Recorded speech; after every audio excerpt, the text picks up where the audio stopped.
Hi, this is Steve at Office 365 Mon, and today we are going to take a look at the threat intelligence monitoring features at Office 365 Mon. So to begin, we'll go down here to the Configure Threat Intelligence Monitoring, and this is where we're going to do the configuration so we know exactly what we're going to monitor and how for this threat intelligence information. So for those of you who aren't familiar with the threat intelligence features of Office 365, it requires that you have the E5 license inside of Office 365. And when you do that, for those folks that have it, Microsoft will deliver a set of signals around different threats that are being attempted within your tenant on behalf of those subscriptions. So for example, when email messages are delivered into the organization for an E5 user and those messages have malware files attached to them, then it'll send out a different set of signals. And on Office 365 Mon, what we'll do then is we monitor for that data and we use that to figure out what's going on in terms of malware attacks on your particular organization. So when you come in here to configure it, you have a number of different options that you can set up to get notifications about different types of malware scenarios that are maybe playing out within your Office 365 tenant. So this first one here, we're saying notify us when there are more than this many malwares found within a 60-minute period. And so this is really designed to keep you aware of when may be a malware attack that's being launched against your organization. So whenever we find that there's more than this number of malwares within this time period, then we'll start firing off notifications to you. So all of our standard notification mechanisms, meaning email messages and text messages, and if you're using our webhook feature, we'll fire off webhook data notifications to that as well. And we'll continue to do that for as long as that attack is underway and the number of malware messages you're receiving exceeds these thresholds that you set here. Once that attack is actually defeated or dials back and you fall below this threshold, then those notifications will stop, and that's how you know, okay, well, we've weathered the storm there and we've got through that particular attack. The next option here is to get notified when a new malware type is found for the first time. And the idea behind this is the very first time a new type of malware is found to be targeted at your organization, then we can send you out an organization. Send you out a notification. So when something brand new, new kind of malware, new kind of virus pops up out there, and maybe you may not be aware of it yet. You may or may not have an antivirus solution in place to deal with it yet. We're going to let you know when that happens, so you can make sure that you're prepared for that particular malware type and take the appropriate actions if you're not to get yourself protected from that particular malware type. The next scenario is we can notify you when any individual user gets more than this number of malware infected messages on any given day. So again, the idea is that if any individual user or users are being targeted by these malware attacks for whatever reason, then we can let you know when it's happening and which users are being targeted. And then that way you can go and you can track down these users and their devices. You can make sure that they have the adequate antivirus protections in place, that all of their content is secure, that they're not operating in any sort of unsafe way that may expose any of your corporate content to outside sources. And then the last scenario here is to send out notifications when any individual user uploads more than a certain number of malware infected documents to SharePoint or OneDrive on any particular day and or shares those documents. So again, it may be that you have users that have some infection on one or more of their devices and they just don't realize it yet.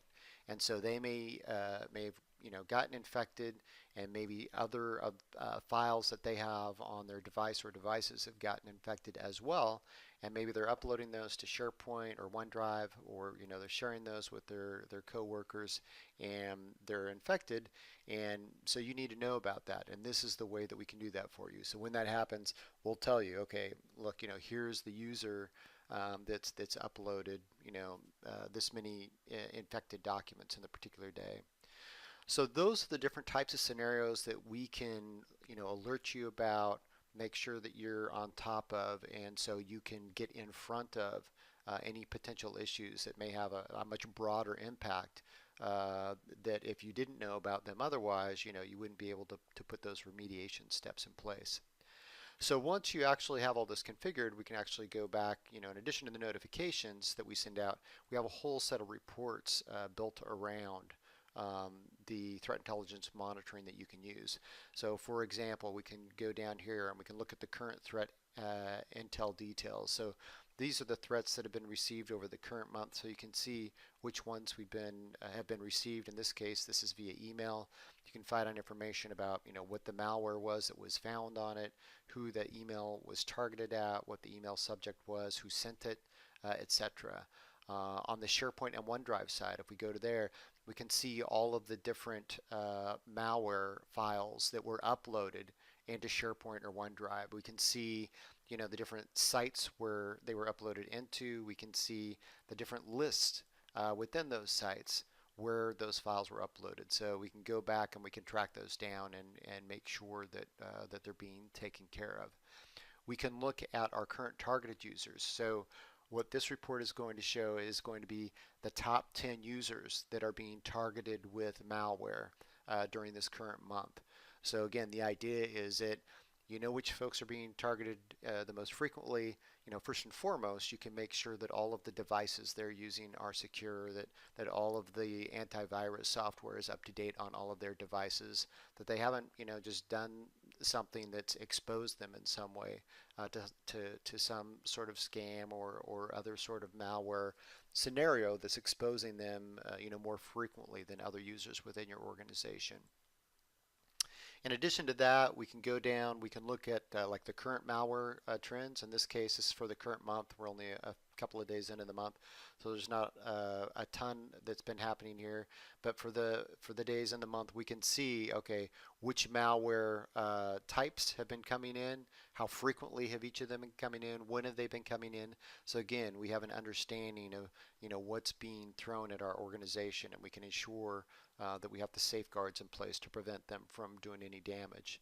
So that's for the current month. We can also go down here to our 60-day trend, and this is going to show, this has a lot more data now, and so you can see the different malwares that have been targeted our organization, how frequently, on what days, and so we can look to see if there's any patterns, for example, in there about well, we're targeted more frequently on this day or that day using this particular malware or that particular malware. So this is the type of information that you can glean from reports like that. In addition to that, we can come down and we can look at some of the other threats that come in via email. So for example, we can see who's sending us these messages by that include malware either by their address, their email address, or their IP address. We can look at the subject that has been used, and again, this is just for the current month. But we can see, what's the subject of these email messages that contain this malware. So we can be again on the lookout for any sort of new social engineering, tests that are being applied to these messages to try and trick people into opening and executing these attachments on these messages. Should they actually have come in or come in by some other means. And we can also look at by things, by file type, by file name, etc. In addition to those that come in via email, we can also see what's going on in the SharePoint as well for the current month.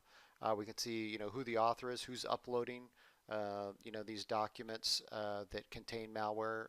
In this case, there's just one for this particular tenant, but in many cases you'll have multiple authors, so you can kind of take a look and see, who your biggest offenders are. We can also look at it by site. So we get breakdowns here of which sites have had malware uploaded to them the most. So again, you can figure out, take a look and figure out which sites are being targeted, and maybe try and understand better, why is that, what's going on, who has access to those sites, why are these sites being targeted with malware more frequently than not. We can also see which malware types of malware have made it into our organization, because the notifications that you get via email, In virtually all cases, those should be malwares that were stopped at the door, stopped at the front door. They didn't actually make it through. But when you're looking at this malware, these types of malwares, and here for SharePoint, these are ones that actually made it into your organization in some way or another, and a user has had it and they've managed to upload it into SharePoint or OneDrive. So it's good to understand, okay, which are the ones that have actually made it in, and what can we do to make sure that our users are protected against these different types of malware that have made it into our organization. So that's some of the ways that you can work with the different, SharePoint and email data regarding the malwares and how frequently they come in. Finally, if we go over here to our detected malwares, this is going to give us a sort of an all-up historical view. Of all the different types of malware that have been targeted at our organization and how frequently they come in. So we can hover over these and see, which types of malware are being targeted and or coming into our organization most frequently. And that's how the threat intelligence monitoring features work at Office 365 Mod.